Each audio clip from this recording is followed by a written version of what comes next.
नमस्ते, मैं मीनाक्षी शुक्ला। और आज मैं आप सबके सामने क्यों आई हूँ, रूबरू हो रही हूँ, इसका एक कारण है। साइकिल की चेन बहुत ही खूबसूरत किताब है सचमुच। आप एक बार इसे हाथ में उठाते हैं, बिना पूरी पढ़े वापस नहीं रख सकते। और किताब लिखी है अमृतेश जी ने। आपका तो बहुत बहुत धन्यवाद साइकिल की चेन के लिए। बहुत ही सुंदर पटकथा है और आपको जोड़े रखने में बहुत सक्षम है ये। भावनाओं का बहाव इतना खूबसूरत है, आपको हमेशा लगता है कि अब आगे क्या होगा।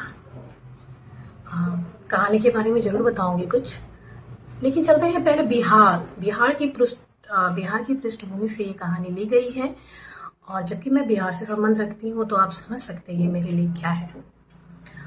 और वहाँ के जो कथा शिल्प है, वहाँ के स्थानों का विवेचन जो किया गया है, शब्दों की जो शिल्पता है ना, इतनी खूबसूरत है। साधारण में भी बहुत खूबसूरत है। पूरी किताब पढ़ने में मुझे एक चीज़ लगी कि लेखक अगर चाहते तो आंचलिकता का थोड़ा बहुत और भी उपयोग कर सकते थे। हालांकि उनकी दृष्टि से ये सही भी था कि बहुत सारे लोग इसे समझने में कठिनाई महसूस करते हैं।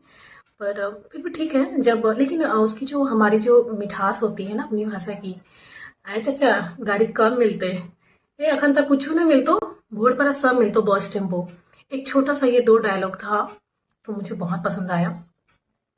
और बात करते हैं किताब में जो क्या है, तो वो ऐसा है कि राहुल एक मध्यम वर्गीय परिवार कह ले, जो मध्यम वर्गीय भी नहीं कह सकते। और उसके ऊपर इतनी जिम्मेदारियां होती है, अपने घर का बड़ा बेटा होता है, दो बहनों की शादी करनी होती है।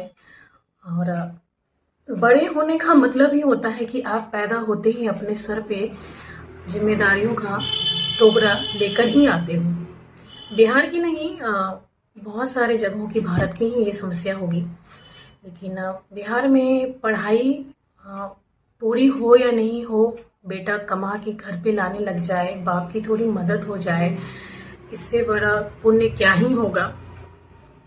और उसे अधिकार नहीं होता घर के बड़े बच्चे को प्रेम करने का, अपनी इच्छाओं का उचित मान दे सके, वो कह सके अपनी भावनाओं को। नहीं, उस पर बहुत सारी रिस्पॉन्सिबिलिटीज होती है।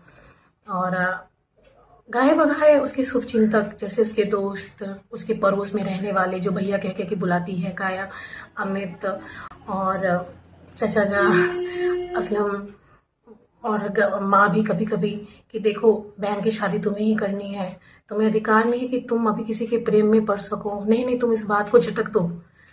राहुल को अमित कई बार समझाता है उसका दोस्त कि तुम जिम्मेदार बनो, जानते हो ना हमारे घर की स्थिति कैसी है। फिर भी अंजलि से प्यार हो जाता है राहुल को, और दोनों को ही होता है पर वो कह नहीं पाते हैं।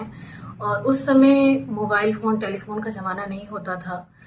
बहुत लंबे लंबे अंतराल पे चिट्ठियाँ मिलती थी, कभी पढ़ पाते एक दूसरे को, किसी ना किसी के थ्रू जानना। और एक बहुत ही होता था, अरे मेरे बारे में कोई कुछ तो कह रहा है, कैसी है अंजलि, कैसा है राहुल, उसने क्यों नहीं बोला, उसे मेरा साथ कैसा लगा, कहीं मैं बहुत ज़्यादा तो नहीं बोल रहा हूँ, नहीं नहीं मुझे सामाजिक नियमों का भी ध्यान रखना चाहिए, कहीं मुझे वो बुरा लड़का ना समझ ले। इतनी सारी उपाय होने के बावजूद भी दोनों एक दूसरे के प्रेम में पड़ते हैं। जस्ट फ्रेंड से, क्लोज फ्रेंड से होते हुए उस दायरे तक पहुंच जाते हैं। और बिहार के पटना के संकरी गलियों से होके ये दिल्ली के मुखर्जी नगर तक भी आते हैं, कश्मीर भी पहुंचते हैं। क्योंकि लड़का सेना में चला जाता है 12वीं करने के बाद, और लड़की थोड़े अच्छे परिवार से होती है तो वो दिल्ली आ जाती है पढ़ने। फिर मिलते हैं, मेट्रो की बातें होती है, मेट्रो बनना शुरू हुआ था, उसमें सेना में क्या होता था। तो देश को भी समर्पित होता है वो पुत्र, बेटा, जो सबसे पहले अपने कर्म को आगे रखता है। इस बीच वो कभी भूल नहीं पाता है कि अंजलि से उसे वो कितना प्यार करता है। और हाँ, इसमें इन सब में एक चीज़ बड़ी अच्छी है कि एलआईसी की जो डायरियाँ होती थी, जो जो डायरी लिखने के शौकीन हैं वो इस बात से रिलेट कर पाएंगे कि आप उठाते हैं और ज़िंदगी के साथ भी, ज़िंदगी के बाद भी। जब ये कहते हुए अंजलि फुफक कर रो पड़ती है, हाँ, जिसमें राहुल के इतने सारे जज्बात होते हैं लिखे हुए, कब मिला, कैसे हुआ, अपनी भावनाओं को उतारना। और बहुत ही, मतलब औरों का तो नहीं पता, मैं पढ़ते हुए कई बार रोने को हो आई। और मैंने बहुत जज भी किया अपने आप को। क्लाइमैक्स नहीं बताऊंगी मैं कहानी की, क्योंकि इसके लिए तो आपको किताब पढ़नी पड़ेगी ना। और बहरहाल मुझे पूरी किताब बहुत अच्छी लगी और अमृता सिंह ने बहुत अच्छा काम किया।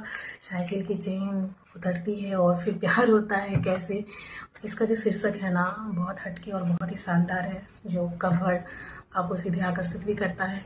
और हिंदियों से ये किताब पब्लिश हुई है। अधिक दाम भी नहीं है, 150 रुपये की है और बहुत ही खूबसूरत है। आशा है आपको हमारा ये जो भी कहें आप पसंद आया होगा। धन्यवाद।